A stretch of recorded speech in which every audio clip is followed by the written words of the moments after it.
গণ অভ্যুত্থান পরবর্তী সময়েও তাকে চিকিৎসার জন্য বিদেশ যাত্রায় বাধায় হয়রানি ও অপমানজনক বলে মনে করেন বিএনপির জাতীয় নির্বাহী কমিটির সদস্য ডক্টর আনাম এহসানুল হক মিলন।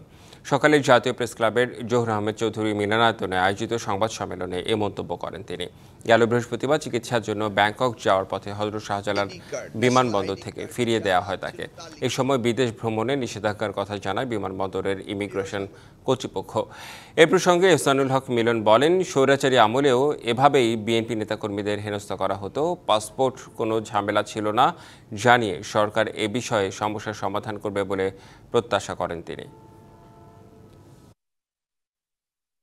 আমি মনে করি আমি হিউমিলেটেড হয়েছি, আমি হ্যারাসড হয়েছি এবং এই সদ্য আমাদের এই অভ্যুত্থানের পরে যে বাংলাদেশ ফ্যাসিস্ট বিতাড়িত হওয়ার পরে সেই বাংলাদেশে এইটা ডক্টর ইউনূসের সরকারের সময় আমি কোনো অবস্থাতে আশা করতে পারি না।